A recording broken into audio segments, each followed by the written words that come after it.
morning. I'm Violet. Before I start, I want to recognize a couple of my sisters, Lorna, who's here with her grandson, River, and Rose, who's here with her grandson, Jace. And Jace, actually, as he's gotten older, when my husband passed away, I was in deep grief, and my family asked me to come home, and this was during the time of COVID, and asked me to come home once they start going back to work and help care for my great nephews, Sam and Jace and Lila. And they helped me work through my grief and were inspiration to me to process things and write about things. And Kelly actually heard one of my stories and asked me if I would write a story for today. So this one is called Grace and Mercy. Grace, she was our moda, which means paternal mother in our language.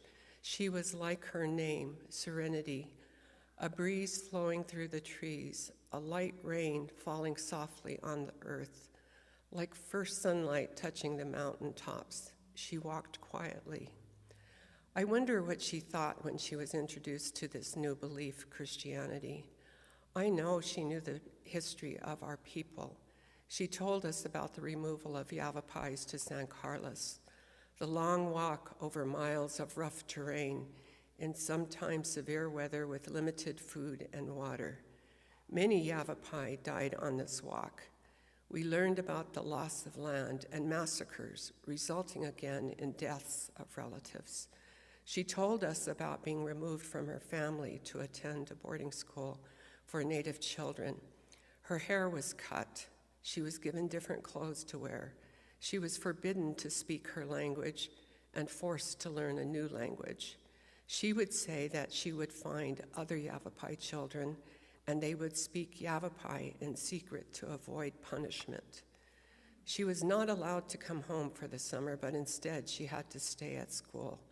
And when she got older, she was trained to do domestic work. In summer months, she worked in homes of wealthy people. She had not seen her relatives for long periods of time as she was growing into adulthood.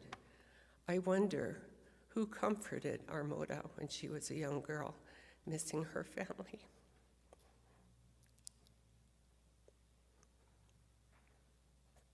Who eased her fears? Who encouraged her? Our moda had a mother who envisioned living in harmony with people who were not Yavapai. Her vision included worshiping the Creator together. Surely, Moda noticed these people looked like the people who had hurt the Yavapai for many years. They looked like the people that had taken her and her sister away from family and prevented them from coming home. And now, at a different time, these people talked about a God, peace, and understanding. I wonder, was our moda confused? Was she untrusting? Was she angry or sad? A couple weeks ago, my 9-year-old great-nephew, Jace, was trying to make a case to be able to play a game that had been taken away from him as a consequence of his misbehavior. He made a plea to his father, and then he made a plea to his moda. Please, can I play my game?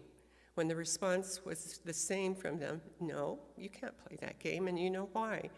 My nephew said, Moda, can't we just let the past be the past? So simple, let the past be the past. There are things to be learned from the past, but it does not always mean that my heart or spirit, when disappointed or wounded, must remain in this state forever. Maybe this is how my moda thought. She listened to the teachings of Christ, who bestowed us with grace. The Creator showed us that we can forgive those who hurt us intentionally and unintentionally, that the wounds, although extremely hurtful, can be healed, and often without reparation. I know Moda believed this, so much so that she would pray with these people, help where she could, and have loving relationships with her new friends throughout her life. She worked to embody all the goodness she learned about Christianity and Presbyterian faith. Today, I wonder, could I be just a little bit like her?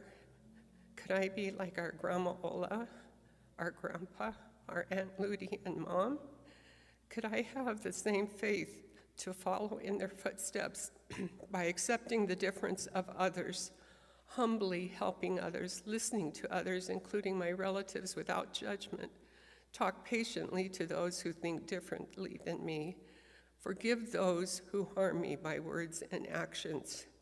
Could I trust the Creator fully and open my heart to be not just a good Yavapai, but a good human being? Could I show mercy?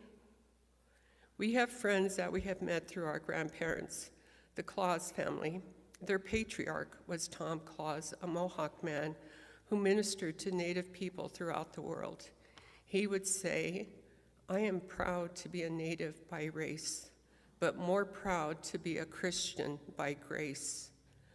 I know that our grandmas, grandpa, and aunts were proud to be Yavapai, and they were proud to be Christian by grace, too. Grace and mercy, gifts from the Creator to help me to be a good human being.